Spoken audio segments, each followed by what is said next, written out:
Ce matin, le titre du message, les 5 étapes pour devenir un vrai chrétien. C'est important parce qu'aujourd'hui, il y a tellement de chrétiens. Donc, il faut quand même qu'on sache un peu le processus pour devenir un vrai chrétien. Et j'ai énuméré 5 étapes. Lisons Acte 11, 26. Acte chapitre 11, verset 26. Et l'ayant trouvé, il l'amena à Antioche. Pendant toute une année, il se réunit aux assemblées de l'église et ils enseignaient beaucoup de personnes. Ce fut à Antioche que, pour la première fois, les disciples furent appelés chrétiens. Amen. Donc les 5 étapes pour devenir un vrai chrétien. On a lu le passage, on a dit que c'était à Antioche que les disciples ont été appelés pour la première fois chrétiens, n'est-ce pas? On a vu ce passage dans le dimanche passé. Donc, c'est les disciples qu'on appelle chrétiens. C'est ce que je veux dire. On dit 5 étapes pour devenir un vrai chrétien. Un chrétien n'est rien d'autre qu'un disciple. Voilà, un chrétien là, c'est un disciple. Comme il s'agit de devenir vrai chrétien, pour comprendre, il faut devenir vrai disciple. Parce qu'un chrétien est un disciple, il n'y a pas autre chose. Donc, un chrétien égale un disciple. Donc, vous mettez en introduction comme ça qu'un chrétien est un disciple. Et maintenant, c'est qui un disciple? Donc, 5 étapes pour devenir vrai chrétien. Et un chrétien, c'est un disciple qu'on appelle chrétien. Maintenant, qui est un disciple? On dit qu'un disciple, c'est quelqu'un qui adhère à une doctrine. C'est quelqu'un qui a un maître et qui reçoit des enseignements d'un maître. On peut dire simplement qu'un disciple aussi, c'est un apprenti. Parce qu'il a un maître qui lui donne des enseignements. Par exemple, l'apprenti maçon est le disciple de son maître. Vous comprenez un peu, non? Voilà. Donc, un disciple, c'est quelqu'un qui adhère à une doctrine. C'est quelqu'un qui accepte quelqu'un comme son maître. C'est quelqu'un qui va recevoir des enseignements de son maître. Donc, il suit le maître. C'est pour ça que ceux qui suivaient Jésus, on les appelait des disciples de Jésus. Quand on est apprenti maçon, c'est pour devenir maçon. Donc, quand on est suiveur de Jésus, c'est-à-dire disciple de Jésus, c'est pour aller quelque part. Amen. Donc, nous sommes des disciples de Jésus. Nous suivons Jésus. Quand on suit quelqu'un, qu'on accepte sa doctrine, qu'on prend ses enseignements, c'est pour arriver quelque part. Vous comprenez, non? Donc les chrétiens, c'est simplement les disciples. Et un disciple a un maître. Et un disciple suit son maître pour atteindre un objectif. Donc il va quelque part. Voilà, il n'est pas comme ça, comme on dit, il n'est pas comme ça, non. Il va quelque part. Il y a un point à atteindre. Donc je dis, les 5 étapes pour devenir un vrai chrétien. Première étape. Donc aujourd'hui on parle de chrétien, c'est bon, mais il y a 5 étapes pour devenir un vrai chrétien. Première étape, c'est d'abord entendre parler de lui. Il s'agit d'être disciple de Jésus. Donc pour être disciple de Jésus, il faut avoir entendu parler de Jésus.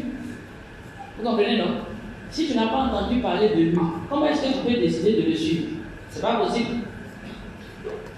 Donc la première étape pour devenir disciple de Jésus, là, c'est que tu as entendu parler de lui. La preuve, nous tous qui sommes ici, là, je suis sûr qu'on a entendu parler de Jésus. Sinon, on ne serait pas ici. C'est parce qu'on a entendu parler de lui qu'on se retrouve ici. Donc la première étape, c'est entendre parler de Jésus. Vous allez voir dans le village, il y a des gens qui n'ont jamais entendu parler de lui, ils sont en train d'adorer les eaux. Ils sont en train de sacrifier et tout ça. Bon, certains, d'autres n'ont jamais entendu. Hein. Bon, par contre, d'autres ont entendu, mais entendu aussi comment. Donc, Première étape pour devenir un vrai disciple, c'est entendre parler de Jésus. Lisons Romains 10, 13 à 14. Car quiconque invoquera le nom du Seigneur sera sauvé. Comment donc invoqueront-ils celui en qui ils n'ont pas cru? Et comment croiront-ils en celui dont ils n'ont pas entendu parler? Et comment en entendront-ils parler s'il n'y a personne qui prêche? Amen. Donc je dis la première étape pour devenir chrétien, vrai chrétien, disciple de Jésus, c'est entendre parler de Jésus. Quiconque invoquera le nom du Seigneur sera sauvé. C'est-à-dire quiconque, Dieu voudrait que tout le monde soit sauvé. Deuxième passage. Mais comment donc invoqueront-ils celui en qui ils n'ont pas cru? Et comment croiront-ils en celui dont ils n'ont pas entendu parler? Donc, il faut entendre d'abord parler de lui. Ça, c'est la première étape. Donc, si vous voulez que quelqu'un se convertisse à Christ, si vous voulez voir un parent converti à Christ, devenir un chrétien et un vrai chrétien, première chose, c'est qu'il doit entendre parler de Jésus. Vous avez beaucoup de parents, je ne sais pas. Certainement, moi, en tout cas, on a beaucoup de parents. Je suis sûr qu'il y en a qui n'ont pas encore entendu parler du Seigneur. Qu'on voudrait qu'ils soient sauvés. Première étape, ils doivent entendre parler. S'ils n'ont pas entendu parler de Jésus, ils ne peuvent jamais devenir son disciple. Ils ne peuvent jamais devenir un chrétien. Un chrétien est un disciple. Donc la Bible dit quoi? Il faut d'abord entendre parler de lui. Et il a expliqué que, comme on peut entendre parler de lui si on n'a pas envoyé des prédicateurs, si les prédicateurs ne sont pas là. Donc en fait, il faut aussi beaucoup de prédicateurs. C'est-à-dire dit quoi? La moisson est grande, mais il y a peu d'ouvriers. Parce qu'il y a beaucoup qui n'ont pas encore entendu parler de lui. Parce qu'ils voudraient que tout le monde soit sauvé. Et pour qu'ils soient sauvés, il faut qu'ils entendent parler de lui. Donc ça, c'est la première étape pour devenir un vrai chrétien. C'est entendre parler de lui. Deuxième étape, il dit quoi? C'est accepter le message. Accepter de le suivre. Donc, deuxième étape, après qu'on ait entendu parler de lui, il faut prendre une décision de le suivre, c'est-à-dire l'accepter. C'est-à-dire qu'on devient chrétien, premièrement, en ayant entendu parler de Jésus. Et deuxièmement, même si on a entendu parler, on a le choix de l'accepter ou de le refuser. Donc, deuxième étape pour devenir un vrai chrétien, c'est accepter le message, croire en Jésus-Christ. Accepter, c'est-à-dire c'est croire. C'est-à-dire tu crois à ce qu'on t'a dit de Jésus. Donc, accepter le message qui dit quoi? Jean 3,16, il dit, car Dieu a tant aimé le monde qu'il a donné son Fils unique, afin que quiconque croit en lui ait la vie éternelle. Donc, Dieu veut que le monde entier soit sauvé. Donc, tout être humain doit être sauvé, parce que tout être humain est déjà condamné à la mort. Mais Dieu ne voudrait pas que nous mourions. Donc, il a envoyé Jésus pour que nous soyons sauvés. Donc, le message dit quoi? Dieu a envoyé son Fils unique. Croire que Dieu a un Fils et qu'il l'a envoyé vers nous pour notre salut. Et croire que ce Fils-là, il est mort et il est ressuscité pour notre salut. C'est-à-dire croire qu'il est mort et qu'il est ressuscité parce que Dieu nous promet la résurrection. Donc s'il n'a pas déjà ressuscité, c'est pas sûr qu'il puisse nous ressusciter. Donc celui qui ne croit pas à la résurrection de Christ, il ne pourra pas être sauvé. Parce qu'il l'a fait là, c'est pour être ressuscité et puis vivre avec Dieu au paradis. C'est de ça qu'il s'agit. Donc celui qui n'a pas cru en la résurrection, pour lui, en fait la vie là, c'est ce qu'il est en train de vivre ici. Après ça, il n'y a rien derrière. Vous allez voir, il y a certains qui disent, mais c'est tout qui est là, j'ai vu pour moi. Vous n'avez pas déjà vu des gens comme ça, qui pensent que derrière il n'y a rien, qu'on dit non, après, non, ils préfèrent vivre ce qu'ils voient là. Ça au moins il voit, il dit il vit ça, le reste on verra après. Donc, celui qui ne croit pas à la résurrection, qu'on va ensuite être ressuscité, il va revenir, puis nous ressusciter, et puis on va vivre avec lui, lui il ne peut pas être sauvé. Il ne peut pas être un vrai chrétien. Parce que la finalité d'un vrai chrétien, c'est vivre avec le Seigneur. Hein? Donc celui qui n'a pas cru en la résurrection de Christ, ce serait dommage. Donc premièrement, c'est entendre parler de Jésus. Deuxièmement, c'est croire au message, accepter le message de Jésus-Christ, qui dit qu'il est venu dans le monde pour nous sauver. Ça, c'est la deuxième étape, accepter le message. On a dit quoi? Celui qui croira, n'est-ce pas, il sera sauvé. Vous connaissez, non? C'est celui qui va croire en Jésus là qui sera sauvé. Donc Dieu veut nous sauver. Si toi tu n'as pas besoin de salut pour la fête, non, c'est que Dieu qui veut sauver. Nous on vient t'annoncer qu'il y a un salut après. que Dieu dit qu'il va nous sauver. Si tu acceptes que tu crois, alors tu recevras le salut. Premièrement, entendre. Deuxièmement, accepter le message. Et puis troisièmement, je dis les 5 étapes pour devenir un vrai chrétien. Donc le troisième point, on va lire Marc 16, 15 à 16. La suite, il y a 5 étapes pour devenir un vrai chrétien. On a vu première étape, deuxième étape, voilà troisième étape. Celui qui croira et qui sera baptisé sera sauvé, mais celui qui ne croira pas sera condamné. Amen. Donc ici dans la première étape, il dit aller prêcher. Donc aller annoncer. Il faut entendre. Première étape. Ensuite, entendre, on dit celui qui va croire et qui va accepter. Ça c'est la deuxième étape. Mais après avoir accepté, il faut quoi? Se faire baptiser. Donc, pour devenir un vrai chrétien, tu entends parler du Seigneur, tu acceptes le message du Seigneur et tu te fais baptiser. Voilà la troisième étape. Celui qui croira et qui sera baptisé sera sauvé. Mais celui qui ne croira pas sera condamné. Ça, c'est clair. Donc, première étape, entendre parler de Jésus. Deuxième, accepter. Si tu n'acceptes pas que tu refuses, toi tu es condamné. Mais si tu acceptes aussi maintenant, la troisième étape, c'est de se faire baptiser. Aujourd'hui, on a beaucoup de chrétiens qui sont chrétiens, qui vont dans les églises, mais qui ne s'intéressent plus au baptême. Ça dit pour lui, il vient tous les dimanches à l'église, il vient, il est chrétien, ça s'arrête là. Non, ça ne s'arrête pas là. On va quelque part avec le Seigneur. Il y a un processus pour devenir un vrai chrétien. Et un vrai chrétien passe par le baptême. C'est lui qui l'a institué. Il nous a montré comment faire.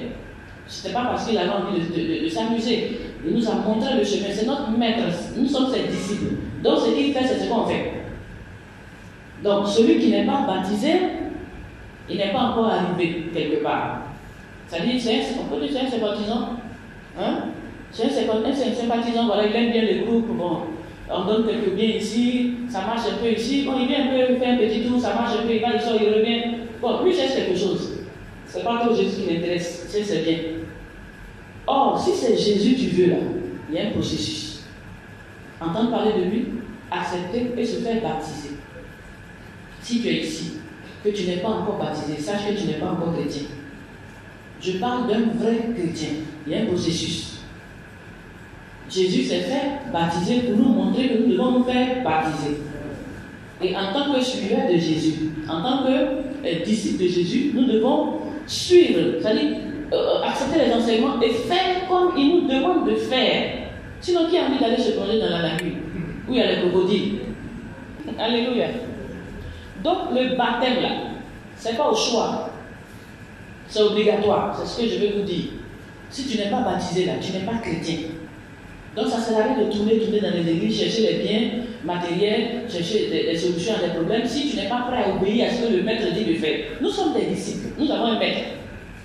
Voilà, tu n'es pas, comme on dit, de toi-même. Les Anglais disent on your own. C'est-à-dire, ce n'est pas toi qui décides les choses. Voilà, un disciple, il est un maître, il suit quelqu'un. Donc ce n'est pas à nous de décider si nous devons nous faire baptiser ou pas, ce n'est pas au choix. Nous faisons comme le modèle nous demande de faire. Donc tu dois être baptisé, c'est une nécessité. Amen. Je n'ai pas envie de demander s'il y en a qui ne sont pas baptisés, peut-être ils seront un peu gênés. Mais si tu n'es pas baptisé, à la sortie, il faut voir le pasteur, c'est important, c'est capital, c'est vital. Ça fait partie du processus de devenir un vrai chrétien. Un chrétien, c'est pas celui qui vient de s'asseoir dans la salle pour dire bon, j'ai accepté, c'est bon, tu as fait le premier pas, tu as accepté, c'est déjà bon. Mais il faut poursuivre, il faut continuer. C'est un processus et on s'en va quelque part. Donc il faut poursuivre. Si tu m'écoutes, que tu n'es pas encore baptisé, je dis tu n'as pas fini ton processus pour devenir un chrétien. Il faut se faire baptiser, c'est impératif. Donc quel que soit l'endroit où tu te trouves, si tu as entendu le message de Jésus que tu l'as accepté, troisième étape, c'est de te faire baptiser. Donc, trouve-toi un pasteur pour te baptiser. Si tu es ici, le pasteur est là. Si tu m'entends que tu n'es pas ici, trouve-toi un pasteur. Dieu a beaucoup de serviteurs pour te faire baptiser. C'est impératif. Un chrétien doit être baptisé selon le modèle de Jésus. Parce qu'il nous a montré comment on fait. Amen. Donc ça c'est la troisième étape. Lisons Actes 19.1. Donc troisième étape, se faire baptiser et recevoir le Saint-Esprit. Ça va ensemble. Donc dans le baptême, il y a le baptême d'eau et il y a le baptême du Saint-Esprit. Voilà la chose. Donc le baptême est important. On y va. Acte 19.1. Pendant qu'Apollos était à Corinthe, Paul, après avoir parcouru les hautes provinces de l'Asie, arriva à Éphèse. Ayant rencontré quelques disciples, il leur dit: avez-vous reçu le Saint-Esprit quand vous avez cru? Ok, donc Acte 19, verset 1 à 2. Verset 1 et 2. Quand ils se sont fait baptiser, il leur a demandé: est-ce que vous avez reçu le Saint-Esprit? Donc dans le baptême, il y a le baptême d'eau et le baptême du Saint-Esprit. Je dis le processus pour être un vrai chrétien. Après le baptême d'eau, là, tu vas passer par le baptême du Saint-Esprit. Très, très, très important. Si toi-même tu sais que tu n'es pas baptisé du Saint-Esprit, il faut rechercher ça. On dit l'Esprit de Dieu atteste à notre esprit que nous sommes enfants de Dieu. C'est le Saint-Esprit qui atteste en nous que nous sommes enfants de Dieu. Donc le baptême du Saint-Esprit aussi est capital. Tu ne peux pas être dans une église et puis ne pas savoir si tu n'es pas baptisé du Saint-Esprit. Si tu ne le sais, si tu crois que tu ne l'as pas, approche le pasteur et puis quand tu vas rentrer dans le processus, on va te montrer comment la prière et comment est-ce qu'on va t'imposer les mains et puis tu vas recevoir le baptême du Saint-Esprit. C'est capital. Lisons Jean 1,12. Mais à tous ceux qui l'ont reçu, à ceux qui croient en son nom, elle a donné le pouvoir de devenir enfants de Dieu, lesquels sont nés, non du sang, ni de la volonté de la chair, ni de la volonté de l'homme, mais de Dieu. Amen. Ok. Donc, à ceux qui l'ont reçu, une fois que tu l'as accepté, il te donne maintenant le pouvoir de devenir enfant de Dieu, c'est-à-dire né de Dieu, né de l'Esprit de Dieu. C'est là que tu deviens enfant de Dieu. Parce que le Saint-Esprit va attester à ton esprit que tu es réellement un enfant de Dieu, parce que tu es né de Dieu, tu es né de l'Esprit de Dieu. Donc c'est un processus. Premièrement, on entend parler de lui. Aujourd'hui, il y a beaucoup qui ont entendu parler de lui. Et ils veulent être chrétiens. Ils ont entendu parler, parce qu'on a entendu parler de beaucoup de choses quand nous sommes nés. Dans notre village, il y a eu beaucoup de dieux, on entendait parler d'eux. Et avant que les Blancs n'arrivent aussi, on a entendu parler de beaucoup de choses qu'on pouvait faire pour être sauvés de certaines situations. On a entendu parler qu'il y avait des forêts qu'il fallait aller adorer. On a entendu parler qu'il y avait des eaux. On a entendu parler qu'il y avait certains sacrifices qu'il fallait faire dans des villages. On a entendu parler de beaucoup de choses. Comment l'homme devait spirituellement être heureux. Il y a eu beaucoup de choses. Mais Dieu merci, à une certaine époque, les Blancs sont arrivés avec une Bible. Et ils ont commencé à nous prêcher Jésus-Christ de Nazareth. C'est comme ça qu'on a entendu parler de lui. Et puis, on a accepté. Et puis, on s'est fait baptiser. Et puis, on a reçu le baptême du Saint-Esprit. Donc, on est passé par le processus. Jusqu'à la troisième étape. Baptême d'eau, baptême du Saint-Esprit. Donc, voilà 3 étapes nécessaires pour être un vrai chrétien. Il ne s'agit pas de s'arrêter à la première étape, entendre parler de lui, à la deuxième, et puis accepter. Mais c'est toujours bon, c'est le processus. Donc aujourd'hui, si tu vois quelqu'un qui a entendu parler de lui, qui a accepté, il est dans le processus. C'est ce que je veux que tu remarques. Il n'est peut-être pas encore baptisé, mais il est sur le chemin. Il faut simplement l'encourager à passer à une autre étape. C'est-à-dire, il faut l'aider à monter plus loin. Il faut l'aider à avancer. Le fait simplement même qu'il dise qu'il est de Jésus, c'est déjà bon. Parce qu'il ne dit pas qu'il est de Baye. Vous ne voyez pas que c'est intéressant? Il aurait pu dire qu'il est de Baye, ça vient de chez lui, de son village.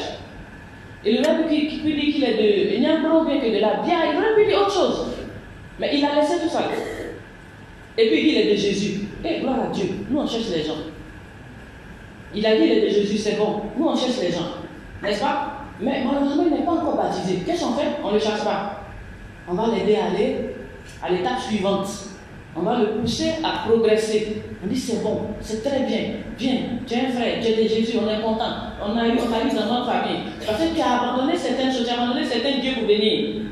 Tu as laissé. Le fait même que tu prennes ta bouche pour dire que tu es de Jésus là, gloire à Dieu, on est content. Parce que ce n'est pas facile de quitter puis de venir. De renier le Dieu de tes pères, ce n'est pas facile. Mais s'il a dit le de Jésus, nous on est content et puis on l'accueille, maintenant on l'aide à progresser. Parce qu'il a entendu, il a accepté. Il reste maintenant à se faire baptiser, d'eau et du Saint-Esprit, et puis à progresser. Donc, troisième étape, baptême d'eau, baptême du Saint-Esprit. Maintenant, quatrième étape, c'est là où, en tout cas, je vais dire, beaucoup de chrétiens, on est là. Beaucoup sont là. Quatrième étape, c'est de grandir. Grandir. Quand tu es né, enfant de Dieu, quand tu es né, maintenant il faut grandir. Vous avez compris? Voilà, quand on est là, on n'est pas pour rester bébé. On te nourrit pour que tu croisses, pour que tu deviennes grand, pour que tu deviennes mature. Donc on passe à l'étape de la maturité spirituelle. On passe à l'étape de grandir. On passe à l'étape d'accepter de se faire former. Parce que c'est une nouvelle vie. C'est une nouvelle vie. C'est autre chose. C'est quelque chose qu'on ne connaissait pas. On a adhéré à un nouveau mouvement. Il y a une doctrine. Il y a des enseignements précis. Il y a des manières de faire qui n'ont rien à voir avec ce qu'on faisait avant. Donc on est dans l'étape de la croissance spirituelle. Il faut grandir spirituellement. Il faut grandir spirituellement. Donc pour grandir, on a besoin d'être nourri spirituellement. On a besoin de la nourriture spirituelle. On peut grandir physiquement avec le riz, la sauce, graines et tout ça. Mais pour grandir spirituellement, il faut la parole de Dieu. C'est ça qui est la nourriture. On appelle la parole de Dieu la nourriture. Vous savez, non? C'est une nourriture spirituelle. On appelle même comme ça les églises, ce sont des restaurants. Oui, on va à l'église pour être nourri spirituellement. On va à l'église pour recevoir la parole qui va nourrir notre âme et nous permettre d'être des grands, des géants spirituels. Donc on ne doit pas rester bébé spirituel. Pour grandir spirituellement, il faut avoir une communauté.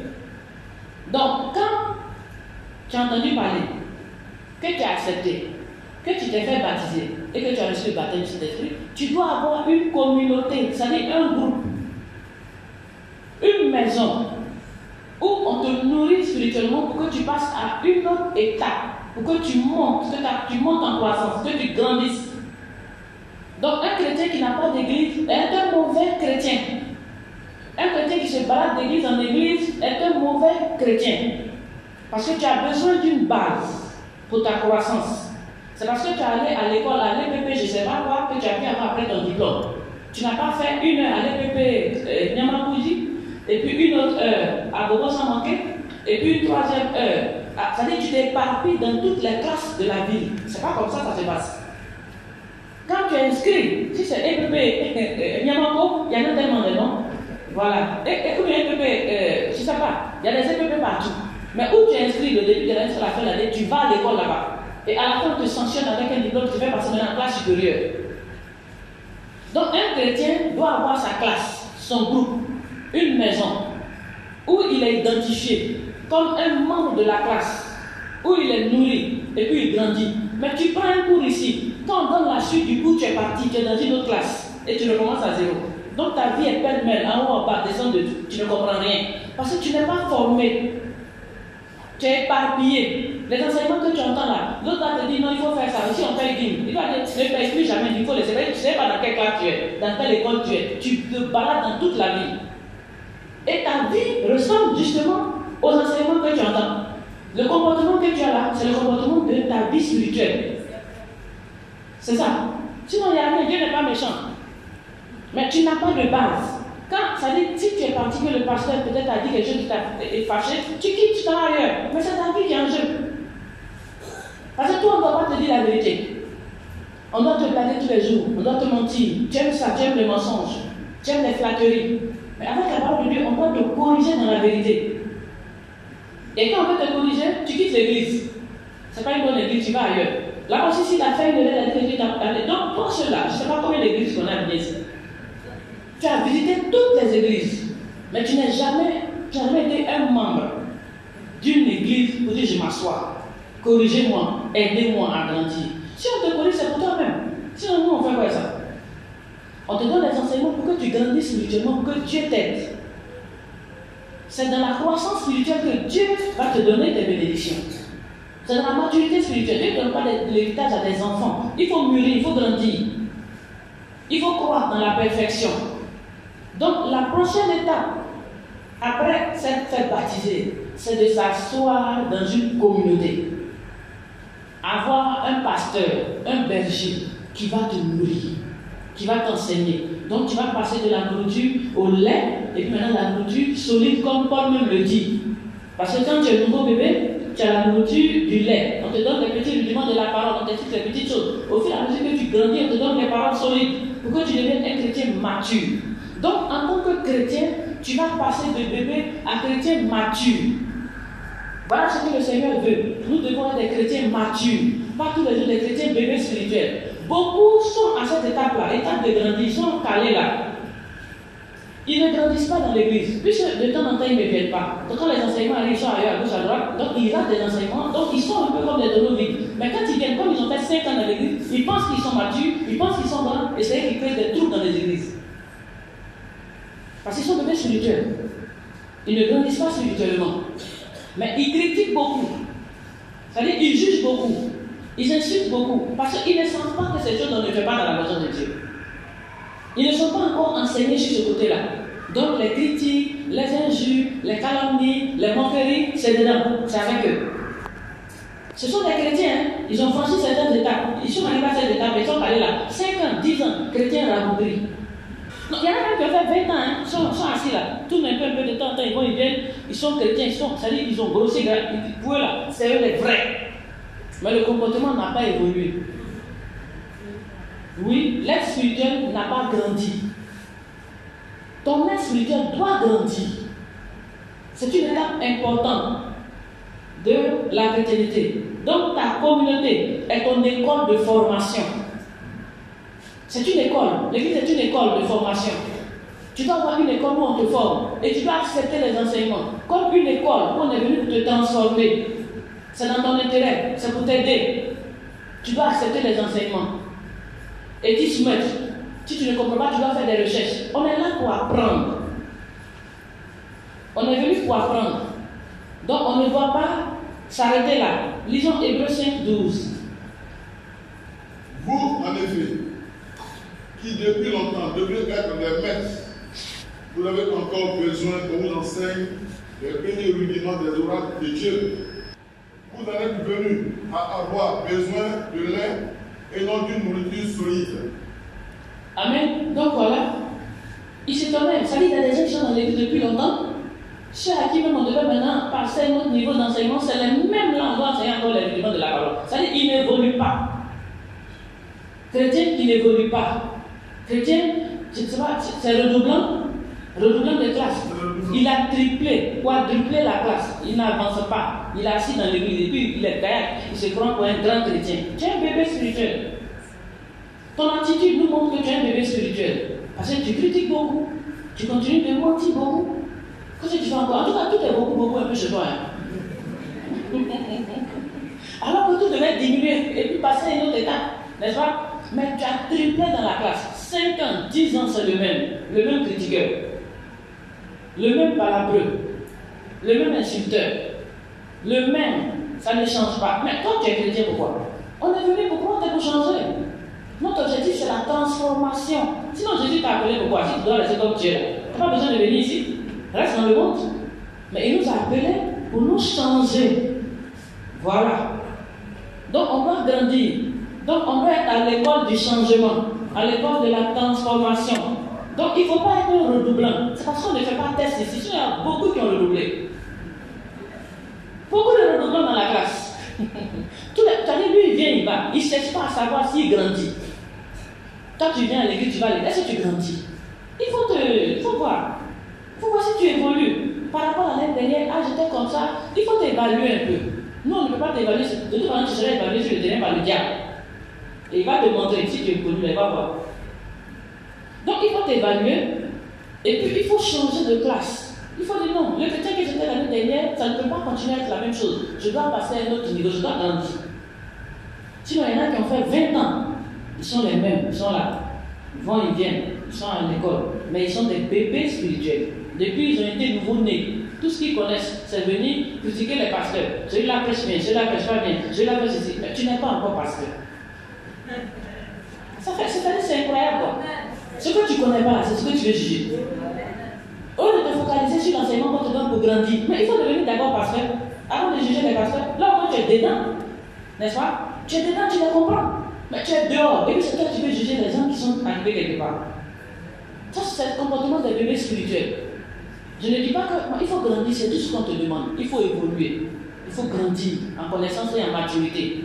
Donc, le point 4, je dis beaucoup sont calés là. Au point 4, les redoublants de 5 ans, quadruplants de 10 ans. Beaucoup de chrétiens sont calés ici. Et c'est eux-mêmes qui empêchent les nouveaux chrétiens de rentrer. Ils sont calés là. Quand un bébé chrétien, quelque part, on entend dire que non, quelqu'un, il dit il a accepté Jésus. Il dit, lui là, il a accepté Jésus. Mais qu'est-ce que ça te fait? C'est lui qui a pris sa bouche pour dire que maintenant il a accepté Jésus. Où est ton problème? Toi qui es calé depuis 10 ans, tu n'évolues pas là, tu ne vois pas. Lui, il est nouveau. Il a entendu parler et il a accepté. Tu dois courir aller le chercher. C'est ta responsabilité de le faire venir rapidement et puis de l'aider à croître, de lui faire passer les différentes étapes qu'il n'a pas encore atteintes, de le faire évoluer. C'est ta responsabilité. Si tu entends quelque part qu'il y a quelqu'un qui a dit chrétien, il faut courir avant que le diable ne le reprenne. Nous sommes dans un combat. Le diable peut le reprendre facilement. Donc si on donne l'occasion de l'attraper, on doit aller le faire venir. Donc, 4e étape, il faut qu'on grandisse. Grandissons spirituellement. Pour atteindre maintenant le 5e niveau. Je dis 5 niveaux pour devenir un vrai chrétien. 5 étapes. Premièrement, entendre parler de Jésus. Deuxièmement, accepter. Troisièmement, se faire baptiser d'eau et se faire baptiser du Saint-Esprit. Et quatrièmement, comprendre qu'il faut grandir. Donc, il faut être à l'école. Il faut avoir ta communauté, écouter les enseignements et puis maintenant pratiquer la parole pour évoluer. Il dit si tu ne pratiques pas la parole, tu es comment? Il ne vous bornez pas, n'est-ce pas, à écouter. Mais une fois que tu as écouté, que tu as entendu, on t'a dit pour que tu pratiques, c'est pour faire. La parole, ce n'est pas pour écrire, pour laisser dans le livre. C'est pour entendre et puis pratiquer, pour avoir le résultat de la pratique. Le résultat se trouve dans la pratique, pas dans l'écoute. Ce n'est pas parce que tu viens tout le temps écouter que les choses vont changer. Mais c'est quand tu écoutes et que tu fais que tu vois le résultat. Donc le résultat est au bout de la pratique. C'est ça le chrétien. Maintenant tu tombes au 5e niveau. La 5e étape. Le 5e niveau, en fait, c'est le niveau à atteindre en tant que chrétien. C'est le niveau à atteindre. Pour devenir un vrai chrétien, 5 étapes. Tu dois croire. 1, 2, 3 jusqu'à 5. Donc, 5e niveau, c'est le niveau à atteindre. Je dis quoi? Un apprenti maçon, ça peut devenir quoi? Voilà. Quand tu es apprenti maçon, c'est pour devenir maçon. Ce n'est pas attraper son d'apprenti à vie. Alors, tu allais à l'école, c'est pourquoi? Quand tu allais au CPM, c'est pour devenir peut-être docteur, n'est-ce pas? Ou bien devenir banquier, mais je ne sais pas, tu vas avoir un diplôme, tu vas quelque part, c'est un processus. Donc, du premier niveau jusqu'au dernier niveau, tu vas quelque part. Tu as un point final, tu as un point à atteindre. On dit les disciples, n'est-ce pas? Les chrétiens là, ils étaient des disciples. Les disciples, c'est des gens qui suivent le maître. C'est des gens qui sont des apprentis du maître. Donc des gens qui deviennent à la fin comme le maître. Toi, ta chrétienté là s'arrête dans l'église. On dit il y a un 5e niveau. Le niveau de devenir comme le maître. Nous sommes des disciples, des apprenants. Tu n'apprends pas pour rien. Tu apprends pour aller quelque part. Et nous, là où nous allons là, c'est de devenir comme le maître. C'est ça le chrétien. C'est ça le vrai chrétien. C'est ça le vrai disciple. Lisons Matthieu 4, 19. Il leur dit, suivez-moi, et je vous ferai pécheur d'hommes. Amen. L'objectif, c'est quoi? L'objectif de suivre, c'est quoi? C'est ça. Suivez-moi et je vous ferai pécheur d'hommes. Parce que lui, Jésus, il est pécheur d'hommes. Il est venu justement pour pécher les âmes. Donc, suivez-moi et ce que je suis là, je vais le faire de vous. Donc, il est venu faire de nous des pécheurs d'hommes, c'est-à-dire des gagneurs d'âmes. C'est ça notre objectif à atteindre. C'est ça qu'on appelle le disciple. C'est pas maçon avec le seau à vie. C'est maçon, apprenti maçon qui devient, pas apprenti maçon, c'est apprenti maçon qui devient maçon. C'est ça. Quand tu es allé à l'école, ton professeur, ton maître, il t'a formé, mais aujourd'hui même, des fois, les professeurs et les maîtres, et les enfants et les professeurs maintenant sont au même niveau. N'est-ce pas? Aujourd'hui, tu peux voir ton professeur, mais il te respecte comme moi. N'est-ce pas? Tu l'as respecté avant parce qu'il t'a formé. Aujourd'hui, toi aussi, tu es devenu quelqu'un dans la société. N'est-ce pas? Tu as atteint aussi un niveau. Donc, on va poursuivre pour devenir quelqu'un devant. Nous suivons Jésus comme disciples pour devenir pécheurs d'hommes. Voilà notre objectif à atteindre. Notre vraie chrétienté là, ça doit finir dans pécheur d'hommes. Sinon, tu n'es pas encore arrivé. Être assis dans l'église 10 ans et puis critiquer, tu ne sais même pas que tu n'es pas encore accompli. Tu dois être un disciple accompli qui peut faire les choses de son maître. Tu dois être un disciple qui finit par sortir de l'école, pas 50 ans dans l'école sans devenir quelqu'un. Tu dois être un disciple accompli. Donc tu dois être un vrai chrétien, c'est-à-dire un vrai suiveur de Jésus, qui est passé par l'école de Jésus et qui a fini par être comme Jésus. Il dit, je ferai de vous pécheurs d'hommes. Il n'a pas dit, je vous rassemble dans l'église et je vous forme 1000 ans sans que vous ne deveniez pécheurs d'hommes. Non. L'objectif pour lui, c'est de faire de vous des pécheurs d'hommes. Voilà où on va. Donc en tant que chrétien, tu as atteint un niveau. Tu es devenu pécheur d'hommes. Tu devrais quitter la salle et puis avoir quelque part ici où tu parles à des gens. C'est pas venir 1000 ans, 20 ans et tu es assis toujours à la même place et puis les années passent et tu es chrétien. Tu es un chrétien non achevé. Ton processus n'est pas terminé. Tu n'as pas fini l'école. Tu es arrêté au milieu. Tu es un chrétien non accompli. Tu es un chrétien inachevé. Tu es un chrétien en cours de finition. Je ne sais pas comment t'appeler. Je ne sais pas comment tu es qualifié. Attends, tu as 5 ans. Tu es assis là. 5 ans après. Bon, école de Jésus là. Bon, école normale, là, des fois on peut faire plus que 15 ans et tout ça. Mais école de Jésus là, je pense que si tu es vraiment assis, en quelques années, tu peux monter quand même. 5 ans, un ancien chrétien, 5 ans, je trouve que c'est un peu trop, hein. Bon, laissons 5 ans, mais 10 ans. Qui a 10 ans de chrétienté encore? Depuis la fin dans la salle. Inachevé. Chrétien inachevé. C'est ce qu'on appelle chrétien inachevé, chrétien non accompli. Et les inachevés là, c'est Papa Toula qui va tuer ça. Alléluia. Bon, excusez, je suis venu de vous dire la vérité parce que vous devez quitter cette place-là.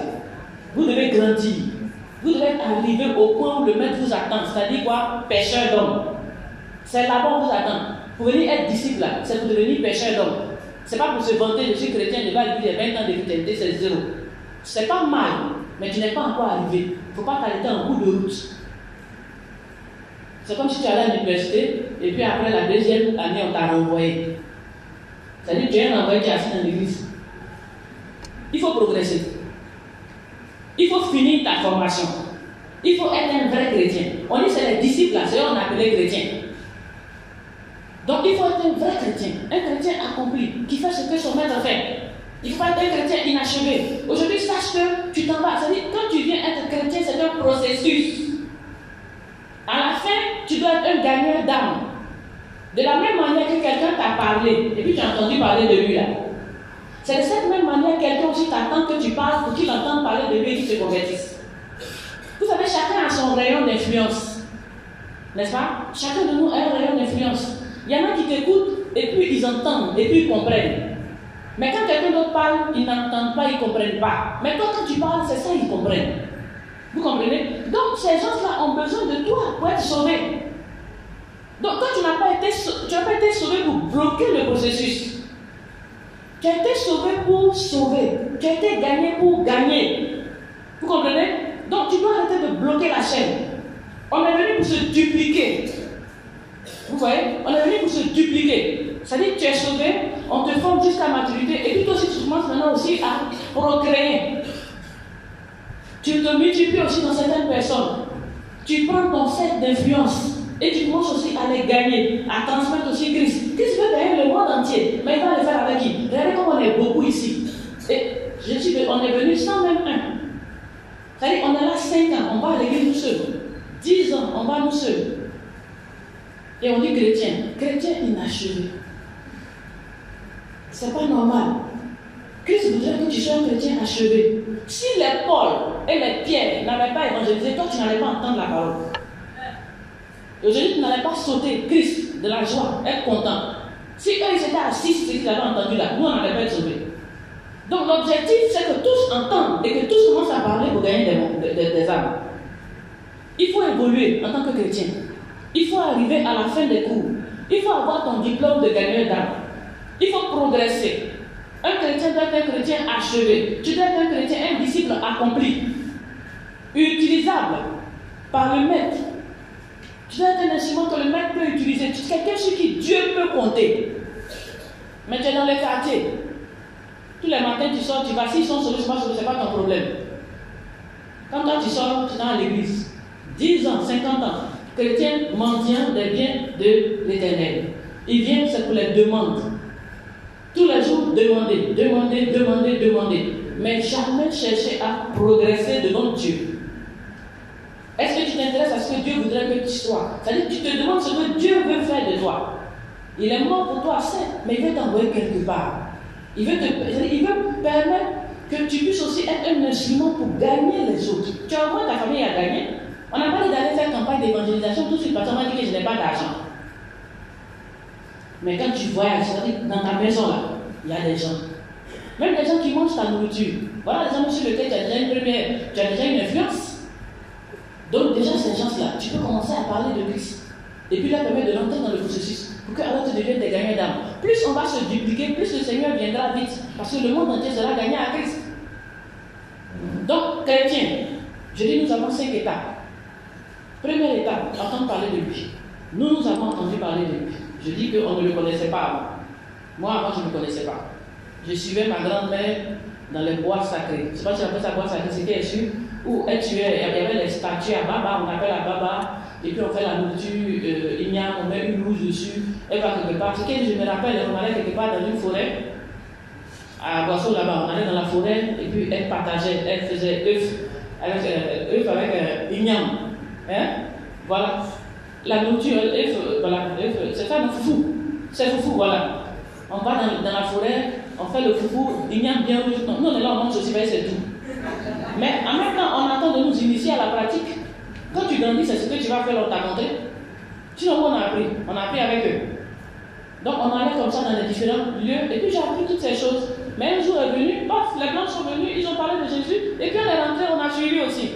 Dieu merci, on n'est pas resté chrétien inachevé. Aujourd'hui, par la grâce de Dieu, que je suis en train de parler de Jésus. C'est ce que Dieu veut.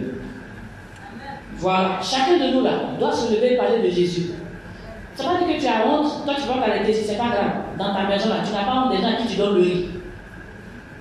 Tu n'as pas honte d'eux. Dans ton quartier, les amis avec qui tu parles là, tu n'as pas honte d'eux. Tu peux leur parler de Jésus, c'est notre objectif. Donc tu dois prendre ça comme un target, c'est-à-dire un objectif tous les jours de ta vie que Dieu te voit en train d'exercer. Tu ne vas pas demander des biens au Seigneur. Il a dit l'ouvrier mérite son salaire. Jésus a dit quoi? Je m'occupe des affaires de mon Père. En tant qu'enfant de Dieu, nous devons nous occuper des affaires de notre Père. Et les affaires de notre Père, c'est le gain des âmes. Tu dois t'occuper des affaires de Dieu. C'est-à-dire comment gagner des âmes. C'est ce que Dieu veut. C'est le business de Dieu. C'est ce qui intéresse Dieu. Mais pas toujours t'occuper de toi et toi seul. C'est de l'égoïsme. Et ça, c'est un comportement qui ne doit pas figurer parmi nous. Dieu ne voudrait pas qu'on soit égoïste. Un enfant de Dieu ne doit pas être égoïste. Peut-être que tu n'es pas encore à l'école, tu n'as pas encore connu ce sujet-là. Dans le monde, on peut être égoïste. Mais en tant qu'enfant de Dieu, l'égoïsme ne fait pas partie de nous. Donc on ne doit pas être égoïste. On doit aimer les autres, on doit aimer les frères, on doit aimer tout le monde. Un être humain a besoin de salut. On ne trie pas. Donc on ne doit pas être égoïste. Si tu continues de venir à l'église 5 ans, 10 ans, que tu es égoïste, il faut changer. Il faut évoluer maintenant. Il faut dire en tant que chrétien, je vais être un vrai chrétien. Je vais atteindre le niveau là. Je vais moi aussi avoir mon diplôme. Le niveau où Dieu veut que je sois, pour me qualifier de vrai. C'est-à-dire qu'il n'est pas venu pour rien pour moi. Il est venu pour me sauver, mais pour faire de moi un gagneur d'âme. Il dit, je ferai de vous pécheurs d'hommes. Est-ce que tu es devenu un pécheur d'hommes? C'est la question. Si tu es un bébé, tu es un processus. Mais si tu as duré au stade 4, je pense que le moment est venu où tu dois maintenant être équipé pour gagner des âmes. Le moment est venu pour que tu passes à un autre niveau. C'est bon, Papa Goya en a fait aussi. On a bavardé dans l'église, on a critiqué, on a jugé, c'est bon. Tout ça, ça fait partie du royaume. Mais on est venu pour se nettoyer, on est venu pour se parfaire. On a fait au moins ce qui nous donne rien, on a fait un peu. Mais aujourd'hui, là, fais ce qui gagne, fais ce qui donne. Si tu es au chantier, si tu es sur le champ en train de gagner des âmes, Dieu va te libérer. Ce genre de chrétiens qui n'évoluent pas, qui veulent toujours compris pour eux. Toi, tu as 5 ans, 10 ans dans la chrétienté, et c'est toujours toi qui m'as appelé me fatiguer. Parce que tu as duré. Alléluia. Mais attends, on va rester là tous les jours pour toi. C'est quoi? Il y en a qui sont en train de mourir. Toi, tu ne veux pas grandir. Qui va rester là toujours te poursuivre? C'est qui est sûr que tu es dans la main de Dieu. Il n'a qu'à faire ce qu'il veut de toi. Amen. Alléluia. Non, mais en tout cas, c'est qui est ça? C'est ça que je vous ai dit là. Amen. Amen. Oui, c'est ça que je vous ai dit. Restez là, ne grandissez pas. Parce que si tu grandis, Dieu même prend soin de toi, il prend soin de tout. Mais tous les jours, téléphonez pasteur, j'ai ceci, j'ai cela. Tu es toujours toi qui as quelque chose. C'est bon parce qu'en fait, tu ne grandis pas. Donc c'est toi le diable poursuit. Il t'a identifié, te poursuit, te pourchasse. C'est normal. Mais si tu grandis, il ne peut pas t'approcher. Parce que tu es occupé sur le terrain.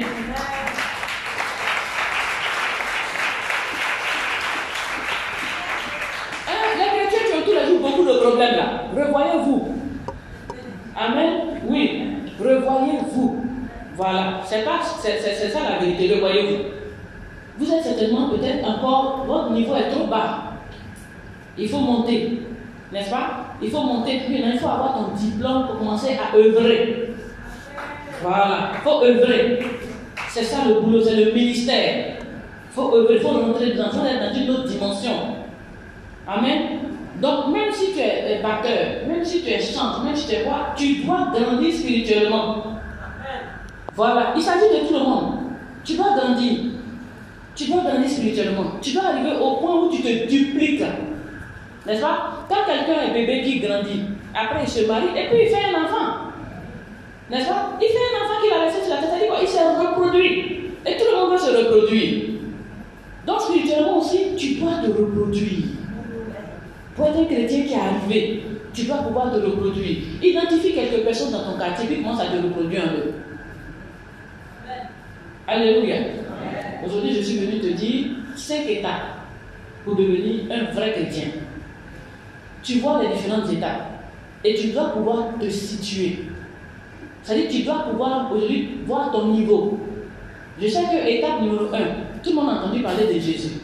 Étape numéro 2, on a tous accepté, sinon on ne serait pas dans cette salle-là. Étape numéro 3, certains, ça commence à diminuer. La classe commence à... Amen. Étape numéro 4. Maintenant, étape numéro 5, ça on peut les compter sur les doigts. C'est pas normal.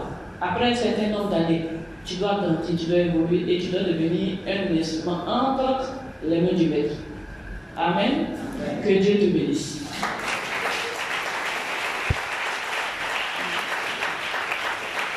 Contactez-nous au +225 40 15 89 32 04 42 15 55 www.labénédiction.com. Dieu vous bénisse.